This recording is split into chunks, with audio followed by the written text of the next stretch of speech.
Texto conhecido, relato conhecido, mas eu tenho certeza que lições que talvez vocês nunca ouviram, como eu nunca ouvi antes de estudar e realmente preparar isso a fundo para as nossas vidas.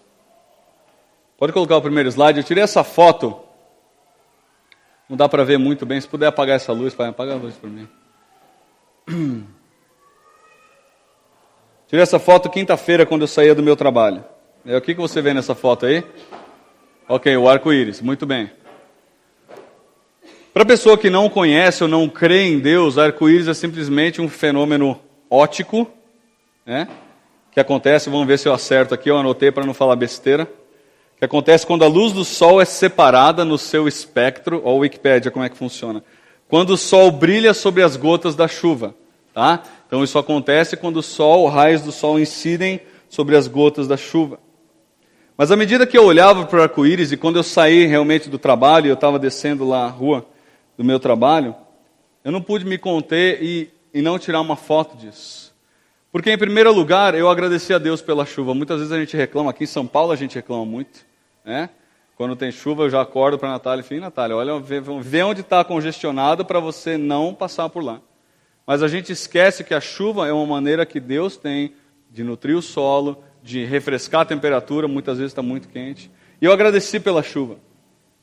Mas eu não agradeci só pela chuva, porque eu me lembrei de uma promessa bíblica que tem o arco-íris como seu sinal, que é a promessa de Deus a Noé, de que ele jamais destruiria a humanidade como ele fez na época do dilúvio.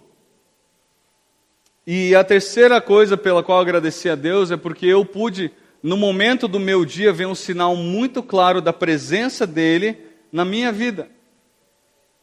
E a pergunta que eu faço para você é: será que você está atento para as coisas que Deus faz diariamente na sua vida, como sinais de que Deus é um Deus que cuida da sua vida?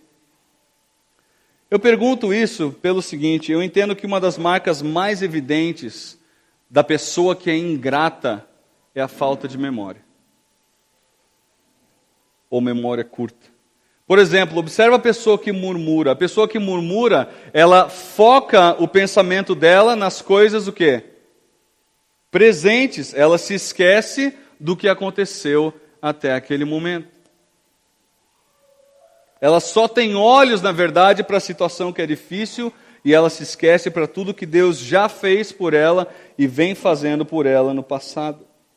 Eu já disse aqui na igreja que cada um de nós, como cristãos, tem a obrigação de buscar conhecer a Deus pessoalmente. Você não tem que depender simplesmente do que é ensinado aqui na escola bíblica ou no sermão. É óbvio que isso aqui deve ser o direcionamento para você estudar a palavra de Deus. Se você tiver uma dúvida, você tem que chegar para os pastores da sua igreja e perguntar para eles. Mas você, como cristão individual, você tem uma responsabilidade de estudar e de conhecer a Deus de perto diariamente. E quando eu mencionei isso no sermão passado, eu falei que muitas vezes nós desconfiamos de Deus ou porque nós não sabemos o que Deus fez, ou seja, nós desconhecemos o que Deus fez no passado, ou porque nós não nos lembramos do que Deus fez no passado. Na semana passada, nós comemoramos lá no Retiro o evento mais importante do cristianismo, que é, pode colocar o próximo slide para mim, a Páscoa. Não há evento mais importante na história do mundo do que a Páscoa, embora ela hoje seja banalizada. Mas esse evento representa a morte e a ressurreição de Cristo e, consequentemente, a nossa salvação. E como nós sabemos, a Páscoa teve origem aonde? No Egito. Instituída antes da última praga, a gente vai ver isso hoje, que Deus operou contra a nação do Egito e o que aconteceu imediatamente antes do Êxodo. Agora, nós conhecemos já o relato das pragas, mas eu pergunto para você com que frequência você medita nisso. Você vai falar, nossa, mas eu vou ficar pensando nas pragas durante o meu dia? O que eu quero falar é a respeito da soberania de Deus. Muitas vezes nós questionamos a soberania de Deus em questões simples da nossa vida, e nós muitas vezes não temos a disposição de abrir a Bíblia e olhar textos claros como esse que falam, eu sou o Senhor. E eu espero que a gente consiga entender isso à medida que nós estudamos o texto de hoje. No nosso estudo, então, da vida de Moisés, eu não sei porque eu estou segurando esse copo até agora, porque eu não tomei nada. Estou equilibrando ele aqui. Eu creio que essa provavelmente é a mensagem mais importante. Porque essa mensagem, entre outras coisas, para Moisés, foi um marco na vida dele como líder. E a gente vai ver isso ao final do sermão, as lições que Moisés tirou. Mas recapitulando muito rapidamente, Deus então permite o reencontro de Moisés com Arão, depois daqueles 40 anos que Moisés viveu no deserto. Aliás, essa semana eu li uma citação que eu achei muito interessante. Moody falou o seguinte, ele falou assim, Moisés gastou os 40 primeiros anos da sua vida achando que era alguém, depois ele gastou os segundos 40 anos da vida dele aprendendo que ele não era ninguém, e depois os últimos 40 anos da vida ele entendeu que Deus transforma ninguém em alguém, ou que Deus é capaz de usar um ninguém para transformar essa pessoa num alguém. Depois eu passo a citação para você se você quiser. Mas Deus permite então o reencontro de Moisés com Arão, e eles caminham em direção ao Egito, claramente para libertar o povo de Israel. E o nosso texto base hoje é dos capítulos 5 a 12 de Êxodo. Fique tranquila, Amanda, que não vai ser muito longo. Aliás, eu coloquei ali o título 10 lições. A Natália falou assim, quando você colocar 10, o povo vai falar, meu Deus, a que hora você vai acabar isso? Fique tranquilo, é porque são 10 pragas, então por isso que são 10 lições. Fique tranquilo, a gente vai terminar em tempo. Se não conseguir, eu continuo na outra semana. Então a gente vai ler apenas alguns versículos-chave de cada capítulo para a gente entender o que está acontecendo e para extrairmos as lições que são pertinentes. Agora, antes de fazer isso, eu queria orar. Queria colocar mais uma vez esse tempo diante do Senhor. Pai, nós estamos diante da Tua Palavra. Num texto tão belíssimo, Deus, num texto tão poderoso a respeito de quem o Senhor é. E da capacidade que o Senhor tem, Deus, de lidar com o homem, principalmente com aquele que vai contra a Tua vontade. Deus, que esse texto faça a gente tremer diante do Senhor. Que esse texto faça a gente lembrar, Deus, que o Senhor é soberano sobre todas as coisas. Que o Senhor tem o direito de operar como o Senhor quiser e quando o Senhor quiser nas nossas vidas. Ajuda a gente, Deus, a ter uma atitude de humildade diante da Tua grandeza. Que não olhemos para os egípcios simplesmente como uma nação que merecia ser punida, mas que o nosso foco esteja voltado no Senhor, o Deus grandioso que usa as nações para glorificar o Seu nome. Fala no nosso coração, Deus, é o que nós pedimos, no nome precioso de Jesus. Amém. Capítulo 5, então, depois da primeira tentativa, pode abrir Êxodo capítulo 5, depois da primeira tentativa de convencer Faraó a libertar o povo, a reação do soberano egípcio qual que é? Libertar? Você está louco, eu vou aumentar a carga de trabalho de vocês. E já no versículo 2, nós temos uma declaração muito importante, Êxodo 5, versículo 2, diz assim, o faraó respondeu a Moisés, quem é o Senhor? Pode colocar o próximo slide. Quem é o Senhor para que eu lhe obedeça? Isso, é esse. Eu pulei uma, peraí. Eu pulei um, volta um pouquinho, então volta no mapa. Só para você se situar aí, pode voltar o mapa. O Salmo 78, que é uma das passagens bíblicas que vai falar a respeito das 10 pragas, ele cita que as 10 pragas aconteceram ali no norte, onde está aquela seta, na terra de Zoar. E Gósen, que é a região onde os israelitas estavam, é a região em que Zoar abrangia, como se fosse um estado. Não era um estado, era uma região, e era nessa região que os egípcios estavam. Então, provavelmente, as coisas aconteceram ali na planície de Zoar. Tá? Pode colocar o próximo slide. Desculpe a gafe aí. Já no versículo 2, então, o faraó chega para Moisés e fala, quem é o Senhor? Para que eu lhe obedeça e deixe Israel sair. Não conheço o Senhor e não deixarei Israel sair. Essa foi a primeira afirmação de Faraó com relação a Deus. E nós temos aqui uma declaração de, em primeiro lugar, que Faraó não sabia quem era Deus. E, em segundo lugar, o fato dele não saber não permitia que ele obedecesse a Deus. Essa declaração ela é bastante interessante, porque os egípcios eram uma nação extremamente idólatra. foram catalogados, dos que eu pude ver, mais ou menos 80 deuses diferentes que eles cultuavam. Bem possível que era mais que isso. Mas eu entendo aqui que a declaração do faraó, embora ela seja arrogante, ela é sincera. Ele fala, como é que eu posso obedecer um Deus que eu não conheço? Você simplesmente chega para mim e fala, o meu Deus mandou você fazer isso, eu vou sair fazendo? Eu sou soberano do Egito? Não, não vou. Eu não conheço esse Deus e eu não vou deixar Israel sair. O fato, então, do faraó ser muito envolvido com as questões religiosas provavelmente direcionou ele a perguntar isso ou a falar isso. Mas atente para essa pergunta do faraó: quem é o Senhor para que eu lhe obedeça? Não conheço o Senhor.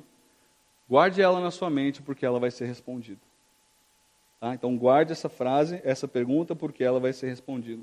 No versículo 21, então, desse capítulo, o povo se revolta contra Moisés. Opa, então a gente tem um povo se revoltando contra o seu liderado. Interessante isso na vida de Moisés. Isso acontece repetidas vezes. E eles acusam Moisés de ter atraído o ódio do próprio faraó contra o povo. E de que o faraó em breve vai matá-los, Êxodo 5. Agora, versículos 22 e 23, Moisés, ele vira para Deus então, e fala assim: Deus, até agora o teu plano não está funcionando. Aliás, Deus, as coisas só pioraram desde que o Senhor me mandou para cá. Hoje, com o progresso da revelação, a gente consegue enxergar que, por vezes, Deus permite que uma situação piore, para que na salvação ou no resgate, nós glorifiquemos mais ainda a Ele. E a gente tem o privilégio de olhar a história do outro lado. A gente não estava na pele de Moisés, muito provavelmente a nossa reação seria a mesma. Tá? Capítulo 6, Deus então se dirige a Moisés e diz, versículos 1 e 2, agora você verá o que farei a Israel. Desculpa, ao faraó. Por minha mão poderosa ele os deixará ir, por minha mão poderosa ele os expulsará do país. Eu sou o Senhor. E o termo usado para Senhor aqui é o termo Yahvé, que na verdade os judeus não pronunciam, mas aquele tetragrama com 4 letras. O nome da aliança de Deus. Aliás, essa expressão Eu, Senhor, ela aparece nos versículos 6, 7 e 8. E entre outras coisas, quando Deus fala assim com Moisés, Deus está dizendo, eu sou o Senhor, significa que aquilo que eu falo vai acontecer. Então toda vez que você lê aí, eu sou o Senhor, ele dizendo para a nação, eu sou o Senhor, significa o que eu falei vai acontecer. Um parênteses aqui para os conselheiros bíblicos de plantão aqui. O versículo 9 traz uma realidade muito interessante, que nós encontramos com frequência sempre que a gente vai aconselhar alguém. Diz assim, Moisés declarou isso aos israelitas, ou seja, aquilo que Deus havia dito a Moisés.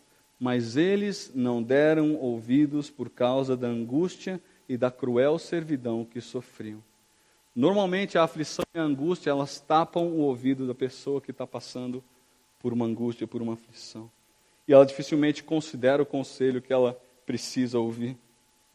Nós temos dificuldade de olhar para o conselho quando a nossa vida está aflita, quando a angústia nos cerca. É por isso que a oração e a dependência no convencimento de Deus é tão importante. Capítulo 7. Nesse capítulo, então, as coisas começam a acontecer.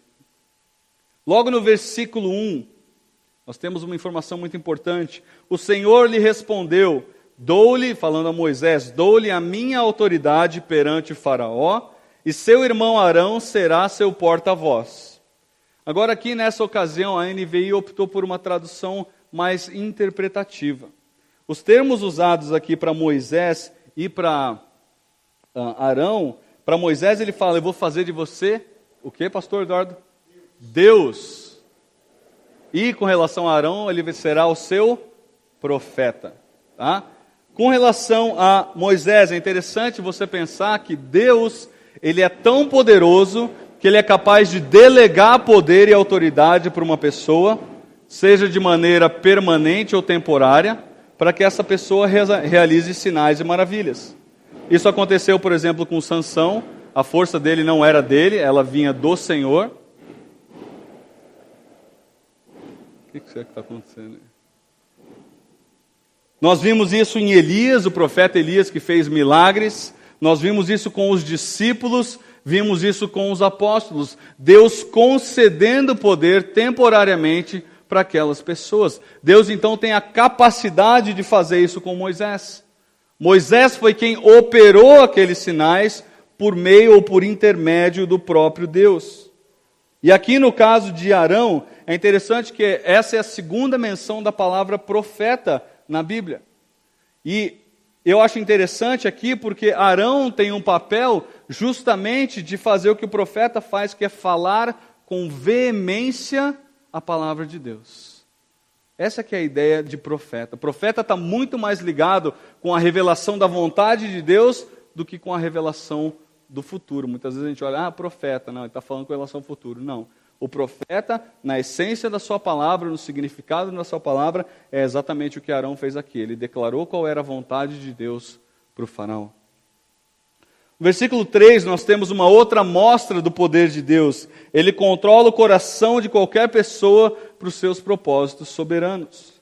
No versículo 5, Deus então vai declarar o propósito inicial dos sinais e da maravilha que ele vai operar por meio de Moisés no Egito.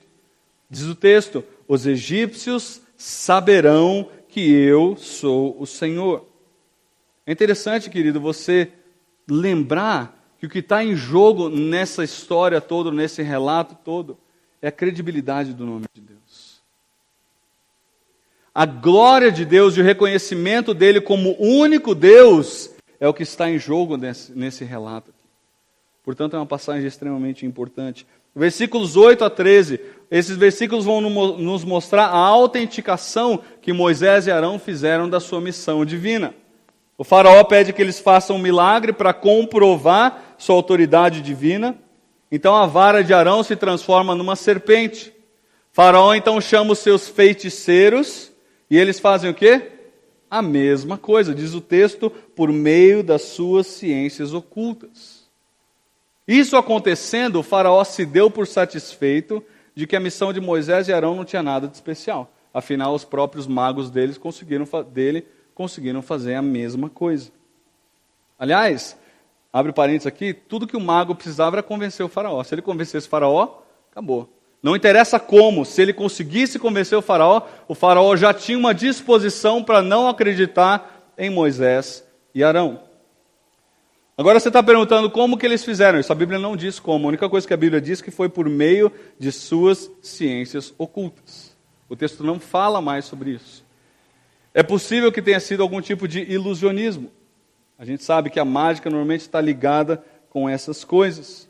Quem sabe Deus tenha concedido temporariamente uma capacidade para eles. A gente não sabe. O texto só diz que eles foram capazes de reproduzir esse primeiro sinal. Mas é importante ressaltar aqui a superioridade de Deus. Olha o texto, se você continuar olhando o texto, o que acontece com as 3 serpentes? A serpente de Arão faz o quê? Engole as outras 2. Opa, é um pequeno sinal já da superioridade do Deus de Israel para com os deuses egípcios. Normalmente isso passa batido por nós não lembramos disso. É claro que o faraó não estava nem aí com essa evidência. Agora, 4 observações iniciais antes de eu falar das pragas. Pode colocar. A primeira delas, algumas pessoas, especialmente o pessoal da alta crítica, que é um grupo de estudiosos que procura desacreditar a palavra de Deus, eles dizem que a palavra de Deus é um livro qualquer, é um livro comum, não é um livro sobrenatural. Esses estudiosos, então, vão tentar desacreditar a palavra de Deus e dizer que as pragas que aconteceram no Egito, elas foram fenômenos naturais. A questão é, se você quiser anotar, eu vou falar bem rápido, mas há algumas evidências do texto que mostram claramente que não era algo natural. Primeiro delas, elas aumentam progressivamente, da primeira à última. Segunda questão, elas são preditas, todas elas são preditas por Moisés. Moisés diz quando elas vão acontecer. Terceiro lugar, elas acontecem na hora que Moisés fala. Prediz. Em quarto lugar, elas duram o tempo que Moisés fala que elas vão durar. Chega a ser cômico, a gente vai ver isso no texto daqui a pouco. Em quinto lugar, elas não aconteceram a quem? Aos israelitas. Então há aqui uma dimensão sobrenatural nesse relato. É verdade sim que a história mostra que o Egito sempre teve problema com rã, com insetos, com tempestades, com trevas.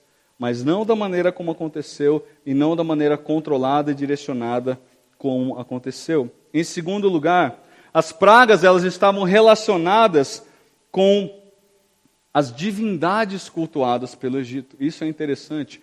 Nesse embate, nessa luta, Deus de Israel contra os deuses egípcios, Deus destrói cada um dos deuses egípcios, principalmente os principais deles. Terceira delas, as pragas estavam divididas em grupos de 3, exceto 10. Né? Se você foi rápido de conta, mas tem 10, como é que eu divido por 3? Né? Então as 9 primeiras estão divididas em 3 grupos. E a separação é feita por meio da declaração de propósito que Deus faz nas pragas. Então, antes da primeira praga, ele faz declaração de propósito, em 7:17. Antes da quarta praga, ele vai fazer uma declaração de propósito, em 8:22. E antes da 7ª praga, ele vai fazer uma nova declaração de propósito. Outra coisa em relação às pragas é que a última praga de cada grupo de 3 pragas não é anunciada, ela vem simplesmente sem aviso prévio, ela acontece e as pessoas têm que sofrer as consequências. E a última questão com relação a esses grupos de praga é que o primeiro grupo de 3 simplesmente fala de uma inconveniência. O segundo grupo já vai falar de uma coisa mais incômoda, e no terceiro grupo a gente está falando de devastação, de destruição total. O último aspecto aí. Os feiticeiros foram capazes de reproduzir apenas 2 das pragas. Terceiro em diante você vê que eles falam, não tem como competir. Não tem como a gente lidar com alguém da grandeza desse Deus. Isso é interessante. Posto isso, vamos falar das pragas. Vai ser bem rápido, prometo. Pode colocar para mim. Fica aparecendo esse negócio, né? Eu que errei. Primeira delas, sangue. Está aí o texto bíblico para você. Êxodo 7, de 14 a 25. Arão e Moisés então recebem a instrução de esperar pelo faraó às margens do Nilo. Isso é interessante, porque o faraó possivelmente tinha um ritual diário de devoção de alguém que era devoto e de alguém que adorava o Nilo. Uma grande parte da mitologia egípcia estava relacionada ao Nilo. Então ele provavelmente, quase que diariamente, começava o seu dia indo ao rio para adorar os seus deuses. E é lá que Moisés e Arão encontram com eles. Versículo 17, nós vemos o propósito, Deus afirmando o propósito para esta praga. Ele diz, nisso você saberá, falando ao faraó, que eu sou o Senhor. Lembra que no início o faraó ele falou o quê? Quem é o Senhor? Eu não conheço esse Senhor. Primeira praga ele está dizendo, você vai saber quem sou eu. Versículo 18, Deus afirma qual vai ser a intensidade do que acontece. Outra questão sobrenatural aí. Deus diz, a água vai cheirar mal, os peixes vão morrer e as pessoas não vão conseguir beber da água do rio. No versículo 19 nos prova como é que o evento foi sobrenatural. Porque não foi só a água do rio que foi contaminada. A Bíblia fala que a água dos reservatórios, de tudo foi contaminada. Aliás, é interessante você ver que nos versículos 22 e 23, o texto vai dizer que os feiticeiros fizeram a mesma coisa. Se toda a água estava contaminada, como é que eles fizeram a mesma coisa? Na minha opinião, eles provavelmente conseguiram enganar o faraó, dizendo, está aqui, ó, fizemos igualzinho. Mas é interessante que o texto bíblico vai falar que todos os containers, todos os recipientes de água foram contaminados. Agora, quando Deus fere as águas do Nilo, e aí que vem algumas coisas interessantes, pode colocar o próximo slide aqui, Deus estava lidando diretamente com os falsos deuses cultuados pelos egípcios. O Nilo era considerado sagrado, e muitos dos deuses que que eram cultuados, eles estavam direta ou indiretamente ligados ao rio Nilo. Por exemplo, pode colocar os 3 aí. Khnum, olha que bonito. Era o grande Deus, era o guardião das fontes do Nilo. Esse do meio aí, bonito, cada desenho bonito que até assusta. Hapi era o Deus que continha o espírito do Nilo.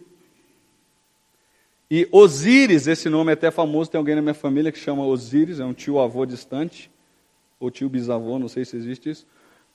Mas ele era considerado o deus do submundo. E olha que interessante, dizia-se, a mitologia dizia que a corrente sanguínea desse deus era o Nilo.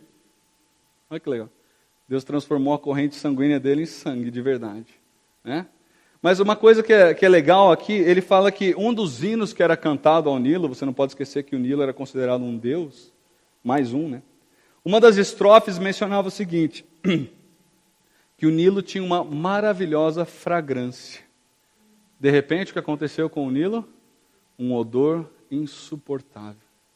Percebe como é que Deus está falando? Opa, quem controla sou eu. Não são os deuses que vocês acham que controlam o Nilo. Segunda praga, desculpa pela foto. Prometo que das feridas purulentas vai ser mais aliviada a foto. Fique tranquilo. Já tem gente se antecipando, sofrendo à toa aí. Rãs, versículo 3. É interessante, no capítulo 8, versículo 3, que Deus anuncia qual vai ser a extensão da praga. E ele fala que nem a cama do próprio faraó vai ser poupada. Grande parte das deusas cultuadas no Egito Antigo, elas tinham corpo de mulher e cabeça de rã. Olha que coisa bonita, né? Aliás, a rã era considerada um animal tão sagrado que se você matasse a rã, mesmo que sem intenção, você morria. Agora você pensa o que aconteceu, as rãs sendo multiplicadas e você não podendo matar as rãs ao seu redor, porque você corria o risco de morrer. E Hekt, que é a deusa da fertilidade, foi a melhor foto que eu consegui dela. Foto não, né? Desenho. Foto é complicado. De uma coisa que não existe e que já passou também. Mas ela tinha fama de ajudar as mulheres grávidas a dar à luz. Ela era a deusa da fertilidade. De repente ela se viu impedida de conter a proliferação de rãs. Olha que interessante a inversão das coisas como acontece aqui. É bem provável que a popularidade dessa deusa tenha diminuído bastante depois que essa praga aconteceu. Ninguém aguentava mais ver rã. Então, antigamente você cultuava a imagem de uma rã. Hoje em dia, imagina você olhar para aquilo, depois de toda aquela praga, você não conseguiria mais cultuar aquela deusa. A curiosidade aqui está nos versículos 7 e 8. Novamente, a gente tem uma evidência de superioridade divina sobre os feiticeiros de Faraó. Olha que hilário isso. O texto nos diz que eles foram capazes de fazer aparecer as rãs. Está lá no versículo 7 isso. Só que no versículo 8, olha o que ele diz. Que o Faraó teve que pedir a Moisés que fizesse com que elas desaparecessem. Percebe como é irônico a coisa? O texto não fala, mas talvez o faraó tenha falado, não, já que vocês fizeram aparecer, meus feiticeiros, façam desaparecer. E eles, desculpa, foi mal. Né? Foi mal, não tem como. Ele tem que pedir para Moisés.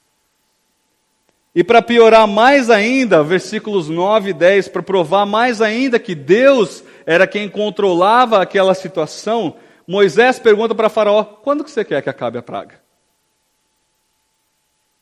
Para você ver quem é que estava no controle da situação. E aí o faraó fala amanhã. E a praga cessa justamente quando Moisés autoriza que ela cesse. Terceira praga. Piolhos ou mosquitos. A gente normalmente tem piolho. Isso é um piolho. Tá? Há uma dificuldade grande em saber aqui se o texto estava falando sobre piolhos ou sobre mosquitos. Esse termo usado no hebraico aqui é para mosquitos pequenos. E alguns estudiosos vão dizer que havia naquela época mosquitos que eles eram praticamente invisíveis a olho nu. E eles entravam direto no nariz e nos olhos das pessoas. Imagina isso. Versículos 18 e 19 tem uma informação interessante. Ele diz que os feiticeiros já não foram capazes de reproduzir essa praga. E eles reconheceram para o próprio faraó, é a primeira indicação que a gente tem dos próprios egípcios dizendo para o faraó que tinha a mão de Deus naquela situação. Embora eles não digam que é o Deus de Israel, eles falam que tem algum Deus envolvido nisso. E essa praga, ela parece não ter tido nenhuma divindade em mente. Entretanto, os próprios sacerdotes foram atingidos por isso. Porque os sacerdotes egípcios, assim como os israelitas mais para frente na história, eles tinham todo um ritual de purificação, de limpeza, sem os quais eles não poderiam atuar como sacerdotes. Por exemplo, eles tinham que raspar todo o cabelo do corpo, eles não tinham nenhum tipo de cabelo no corpo. Agora eles se viam totalmente infestados de piolhos ou de mosquitos. Entre outras coisas, Deus estava impedindo os próprios sacerdotes de executar o culto aos deuses deles. Percebe os detalhes da soberania de Deus caminhando nesse texto? Quarta praga, outra foto bonita para você. Moscas. É bonito, tem olho vermelho. Nesse grupo de pragas, da quarta até a sexta, possivelmente fica claro que Deus estava realizando com aquelas pragas, porque o texto vai falar daqui para frente que os israelitas não foram em nada atingidos. Não significa que as outras pragas atingiram eles, mas daqui para frente Moisés vai relatar que nenhum dos israelitas é atingido. Versículos 20 e 22, Deus dá ordem para Moisés para que ele avise claramente o faraó que ele vai enviar moscas pelo ar e no chão. Mas que Deus não vai permitir que isso aconteça com os israelitas. O motivo, versículo 22, para que você saiba que eu, o Senhor, estou nessa terra. Lembra a pergunta do faraó no começo? Quem é o Senhor para que eu obedeça? Eu não conheço esse Senhor. Versículos 26 e 27. Pela primeira vez, o faraó permite que os israelitas prestem culto ao Senhor, mas não permite que eles saiam da sua terra. É uma permissão mais ou menos. Mas Moisés, olha que interessante, Moisés vai dizer para ele, nós não podemos oferecer sacrifício ao nosso Deus na sua terra, porque os animais que nós sacrificamos são sagrados a vocês. Nós vamos falar sobre Deus Apis daqui a pouco. Mas Moisés está dizendo, isso seria uma ofensa para vocês, nós não queremos isso para vocês, nós queremos sair. Faraó então aceita o pedido de Moisés e pede que eles orem em favor do faraó. Olha que interessante. O faraó está dizendo, eu preciso começar a acreditar nesse Deus aí, porque a coisa está ficando feia para o meu lado. Possivelmente ele pediu para que as moscas deixassem, ele não estava arrependido coisa nenhuma. Moisés novamente fornece uma agenda dizendo qual vai ser o momento exato que a praga vai parar, que ela vai cessar, e o texto diz que nenhuma mosca restou ali. Isso é o sonho, né? Nenhuma mosca naquele ambiente. Entretanto, quando o faraó viu que as moscas foram embora, o que aconteceu? Ele falou, não vão sair coisa nenhuma. Quinta praga. Rebanhos, capítulo 9, versículos 1 a 7. A coisa agora começa a ficar um pouco mais séria. Porque Deus começa a mexer aonde no egípcio? No bolso. No bolso. Ele começa a destruir as propriedades dos egípcios. Então as coisas passam de incômodo a prejuízo. Propositadamente, Deus de Israel atingiu justamente um dos deuses mais significativos do Egito nessa praga. É o deus Ptah. Pode colocar para mim aí. Tem a foto? Eu pulei isso? Não, pode pular. Vamos lá. Praga dos rebanhos, mais um. Aí, não era eu que estava dormindo, né? 2 deuses egípcios. Ptah, cujo animal de estimação era o deus Apis. Olha o absurdo, né? As coisas que eles cultuavam lá. E Hathor é uma deusa do amor, da alegria e da beleza. E a relação dessa deusa é que ela era simbolizada como uma vaca no antigo, no Egito. Tá? Aliás, é interessante que alguns desenhos no Egito que mostram a figura do faraó bebendo leite direto da vaca, como se ele se alimentasse justamente daquela deusa que o capacitava a viver. Coloca o próximo slide para mim. A gente já viu o Zoar lá em cima, pode colocar a outra setinha aí para mim? Mênfis, que não é a cidade do Tennessee, que provavelmente copiou a cidade do Egito, era uma cidade onde os animais, os bois e as vacas, os touros, eram cultuados. Lá foi escavado, eles chamam aquilo de, eu não sei se é necrópolis, é necrópole que eu devo falar, né? É uma cidade dos mortos. Que mortos? Touros e vacas. Eles tinham santuários gigantescos, só para acomodar os touros e as vacas sagradas que eles tinham. Gigantescos, coisas pesando 20 toneladas, cada um dos sarcófagos, só para acomodar uma ossada que não tinha valor espiritual nenhum. Versículo 7, o faraó, depois que a praga acontece e os rebanhos são destruídos,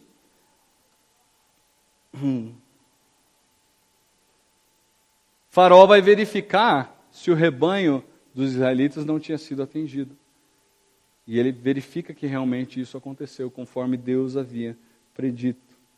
Chegou elas, as purulentas. Botei um desenho para não ficar uma coisa meio... né?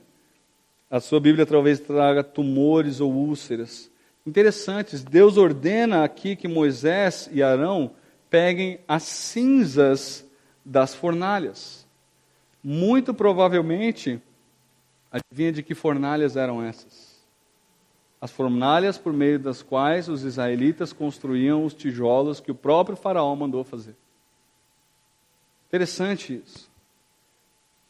Então ele usou uma coisa que causou desconforto aos israelitas para agora causar desconforto aos próprios egípcios. E o texto vai nos dizer que homens e animais ficaram cheios de feridas.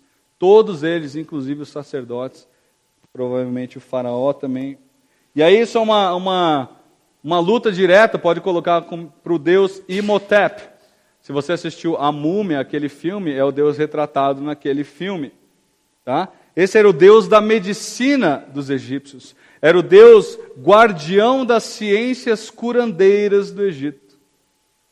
Muito provavelmente as pessoas se voltavam para ele, que naturalmente nada fez. O desespero aumentava então entre os egípcios. Versículo 12 vai dizer que Deus endureceu o coração do faraó. Sétima praga, granizo, versículos 13 a 35. Esse último grupo, então, de 3 pragas. Dessa vez, a gente começa a ver a morte sendo frequente por causa das pragas. Pela terceira vez, Moisés se encontra com o faraó de manhã, quando ele está no Nilo.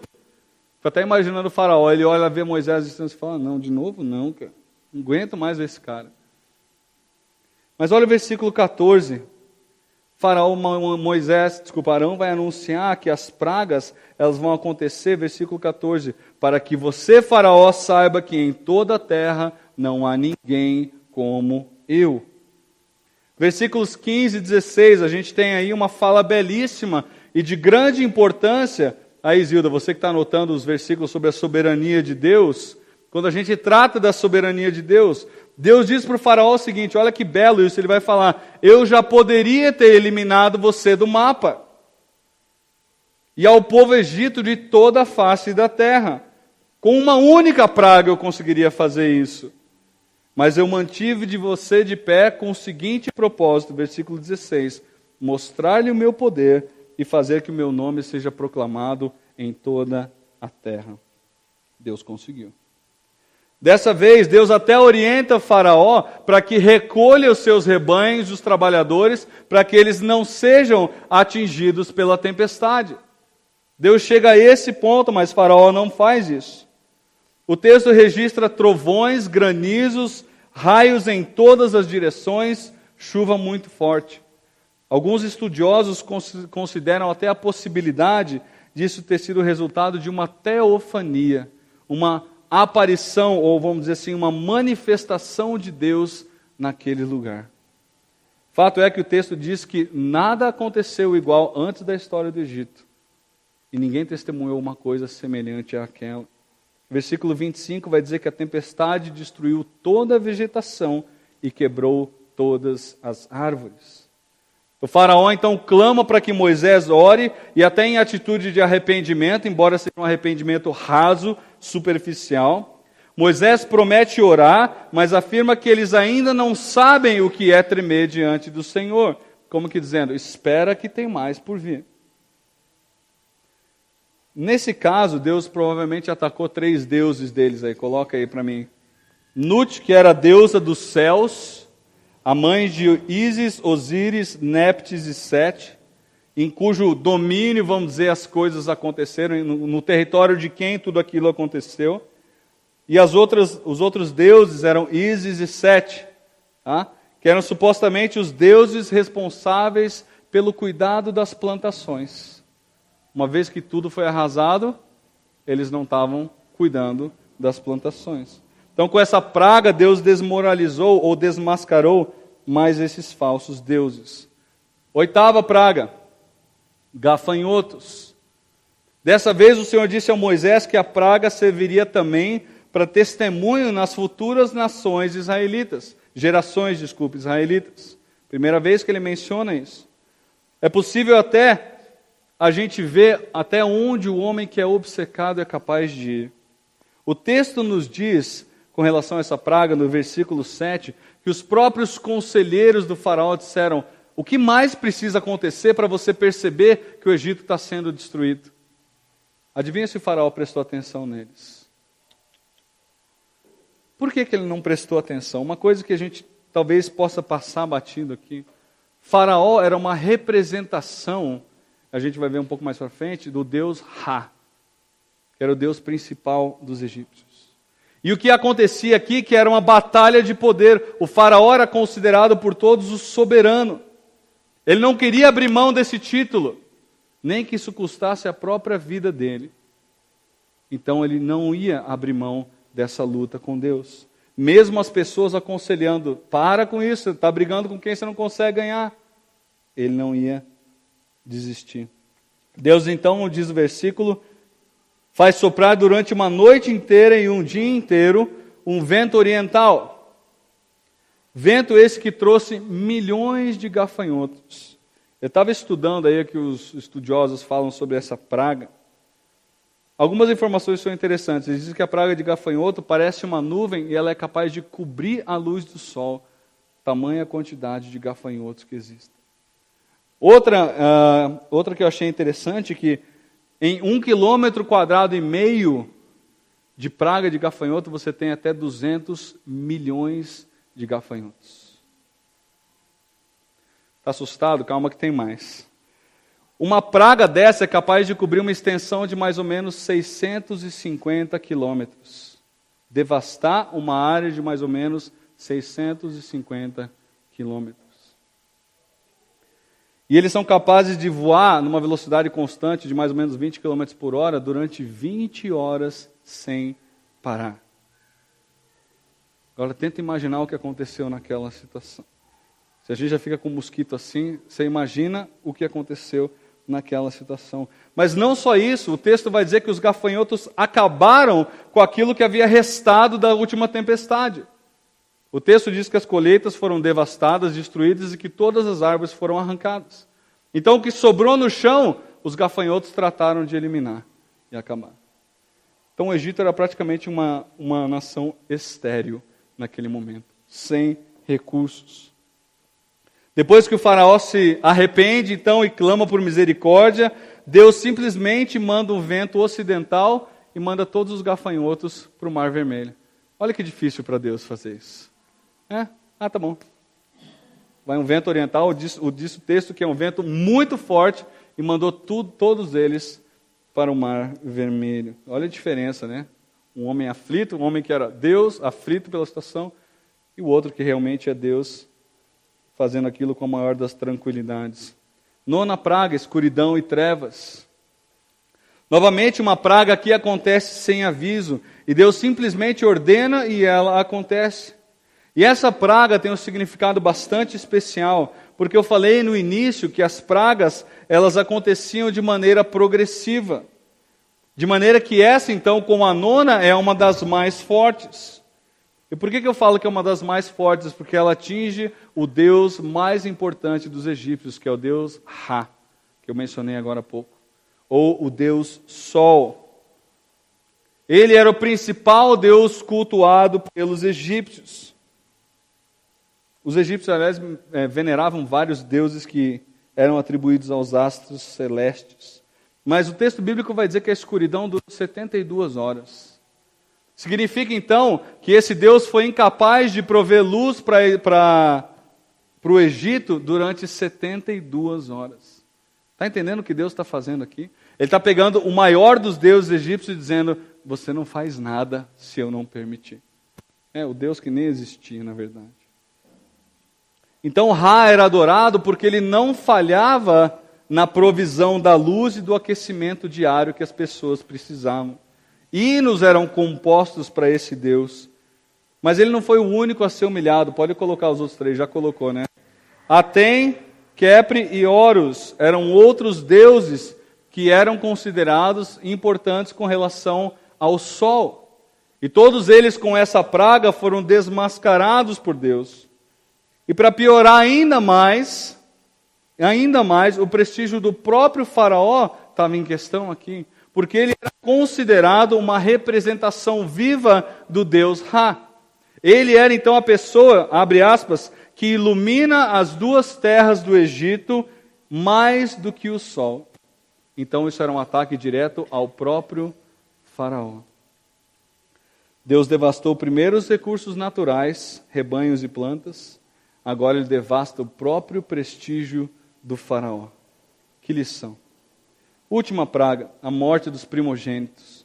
Diferente das outras pragas, essa última e mais severa não aconteceria por meio de Moisés e Arão. Essa é a única praga que o próprio Deus é quem atua especificamente. Não é por Arão estender a sua vara ou por Moisés decretar alguma coisa. Por que os primogênitos? Talvez você se pergunte. Eu entendo que é porque eles eram considerados símbolo de força e de vigor da nação. Além disso, eles eram as pessoas de quem as famílias tradicionais descenderiam. Ou seja, a pessoa, vamos dizer, mais importante dos filhos. Seria uma outra lição, então, para os egípcios. Moisés anuncia, obviamente, antes do que aconteceu no versículo 28 do capítulo 10, que... Calma aí. Moisés anuncia essa praga e ele sai, o texto diz que ele sai do palácio irado com o faraó. Uma possível e adequada representação do sentimento de Deus para com o faraó. E o faraó fala, você nunca mais vai ver a minha cara. Moisés falou, é verdade, você vai morrer. O faraó era considerado um Deus e, consequentemente, seu filho primogênito também era considerado Deus. Olha a extensão do que vai acontecer. Ao matar os primogênitos, então, Deus estaria mais uma vez demonstrando a sua soberania sobre os deuses egípcios. Provavelmente nenhuma nação, esse é outro aspecto interessante, era tão obcecada com a morte quanto os egípcios. Você olhar, você vai lembrar quando a gente começou a falar sobre Moisés, que eles dominavam a arte de embalsamar, que é preparar o corpo para que ele seja preservado ao longo do tempo. Tinha algumas fotos de múmia, eu não quis colocar, por motivos óbvios aí. Mas é interessante você olhar, você vê realmente o corpo preservado daquela pessoa.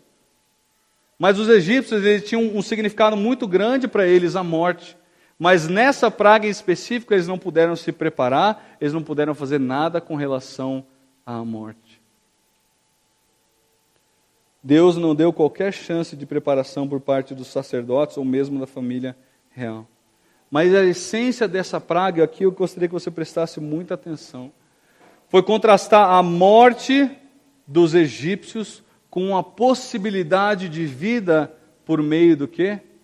Do sangue. Símbolo que a gente comemora na Páscoa. Agora você se lembra da primeira pergunta do faraó? Pode colocar para mim. E o faraó respondeu, quem é o Senhor para que eu lhe obedeça e lhe deixe Israel sair? Não conheço o Senhor e não deixarei Israel sair. Eu creio que após essas várias demonstrações de Deus, do seu poder absoluto, o faraó sabia claramente quem era Deus. E por saber quem era Deus, ele não podia mais dizer, eu não vou deixar Israel sair. Agora, que lições você e eu tiramos desse texto? Eu quero encerrar com isso. A primeira delas, que Deus é completamente soberano. Ele é completamente soberano sobre o coração dos governantes, do mais poderoso ao menos poderoso. Ele é completamente soberano sobre a natureza, sobre os fenômenos que acontecem. Ele usa isso da maneira que Ele quiser para os propósitos dele. E sobre a vida, como Ele fez com os primogênitos. Em segundo lugar, Deus é um Deus de salvação. Essa é a segunda coisa que você tem que anotar. A principal lição dessa história, pela qual Deus é lembrado até hoje pelos israelitas, é que Deus é um Deus de salvação. Em terceiro lugar, que Deus é um Deus justo. A justiça dele pode até na nossa compreensão falha e finita demorar, mas ela vem no momento que Deus quer, no momento que Deus entende ser correto, e nenhum perverso vai ser poupado. Quarta lição que a gente aprende com esse texto, que a idolatria é uma tolice. Incapaz de salvar, ela sempre nos distancia de Deus. Agora, que lições Moisés tirou desses eventos? A gente está estudando sobre Moisés, não faz sentido nenhum eu não mencioná-lo. Em primeiro lugar, eu entendo que Moisés entendeu que Deus era capaz de equipá-lo para qualquer coisa. Moisés havia sido usado poderosamente por Deus, de uma maneira que um ser humano é incapaz de fazer sozinho, e ele entendeu que Deus o capacitaria para aquilo que ele tinha lá na frente. Em segundo lugar, Moisés entendeu que Deus era quem o capacitava. Nós vimos que ele ficou os 40 anos no Egito achando que ele era alguém, depois ele aprendeu durante 40 anos que ele não era ninguém, mas que Deus usou esse ninguém para os seus propósitos. Em terceiro lugar, Moisés entendeu um pouco melhor a quem ele servia, qual era a grandeza e qual era o poder desse Deus. Em quarto lugar, Moisés entendeu que Deus pode usar o que ou quem Ele quiser para executar os seus planos. Até um gago, como o próprio Moisés era. Em quinto lugar, Moisés entendeu que, por mais difíceis e complicadas as situações, nada é complicado demais para Deus. Moisés precisava entender essas coisas, porque pouco tempo depois, se Deus permitir, a gente vai ver isso. O povo começa a reclamar, porque o povo esquece do que Deus tinha acabado de fazer com eles. E Deus queria que o próprio líder da nação lembrasse o que Deus havia feito. Deus, então, é um Deus de salvação. Aí você pergunta, mas será que essa passagem é verdadeira mesmo? Será que isso aconteceu mesmo? Olha só, Êxodo 20, Deuteronômio 5, Deuteronômio 7, Deuteronômio 11, Deuteronômio 29, 1 Samuel 2, 1 Samuel 6, 1 Reis 8, Neemias 9, Salmo 78, Salmo 105, Salmo 135, Isaías 51, Daniel 9, Atos 7, Romanos 9 a 11, Hebreus 11. São passagens da Bíblia que atestam para a veracidade dessa história, desse relato. Mas não apenas isso, são passagens que lembram você e eu que Deus é um Deus de salvação. Se você precisa lembrar de uma coisa nessa manhã, é que Deus é um Deus de salvação. Que não importa a dificuldade que você está passando, Ele é o Deus que pode tirar você dessa dificuldade se Ele quiser. E da maneira que Ele quiser. Mas se Ele não tirar você dessa dificuldade, você pode ter certeza que Ele vai usar essa dificuldade para trabalhar o seu caráter. Para fazer você conhecê-lo um pouco melhor e se aproximar dele. Queria que você gastasse um tempo agora orando ao Senhor. Se colocasse diante do Senhor. Pense um pouco na grandeza, na soberania, nas demonstrações de poder absoluto desse Deus nesse relato da história.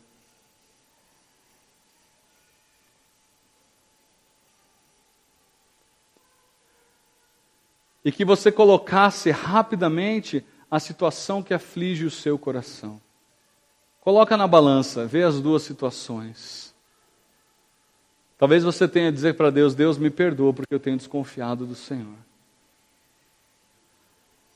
Talvez você vá dizer ao Senhor, Deus, eu continuo confiando que o Senhor é capaz de mudar ou reverter essa situação, se o Senhor quiser. Eu acredito que o Senhor tem esse poder. Mas acima de tudo, eu queria que você orasse e colocasse diante de Deus, dizendo: Deus, eu quero crer que o Senhor tem o melhor propósito para a minha vida e para essa situação. Me ajuda a enxergar qual é o propósito. Não me deixa ser cego como o Faraó, que diante das grandes manifestações de Deus se recusou a ver quem Deus realmente era. Diga: Deus, eu quero ver o Senhor. Eu quero aprender sobre o Senhor com tudo isso que está acontecendo na minha vida. Deus, eu te agradeço muito por mais esse relato do teu poder, da grandiosidade do Senhor, da superioridade absoluta que o Senhor tem sobre todas as coisas e todas as pessoas. Quantas vezes, Deus, nós esquecemos disso? Quantas vezes um texto tão conhecido como esse passa batido porque nós não atentamos para os detalhes que o Senhor deixou escritos para que nós olhemos neles. Aliás, Paulo vai dizer, Deus, que aquilo que aconteceu com os israelitas, ele deve ser lição para nós. Por isso eu peço, Deus, que esse texto seja uma lição para a nossa vida. Não uma lição agora só, quando a gente sai daqui, mas ao longo da nossa semana e ao longo da nossa vida inteira, Deus. Quando as dificuldades passarem, baterem à nossa porta, quando a desconfiança bater à nossa porta, que nós possamos abrir a Bíblia e falar: você não é bem-vindo aqui. Sai daqui, desconfiança. Ajuda a gente a manter o nosso foco, Deus, nas tuas ações. E deixar de lado, Deus, aquilo que tem acontecido ao nosso redor. Como é fácil, Deus, nós nos preocuparmos com aquilo que a gente está sentindo, com aquilo que a gente está passando, e deixamos de olhar para tudo aquilo que o Senhor tem feito. Obrigado pela tua palavra mais uma vez, Deus. Em nome de Jesus. Amém.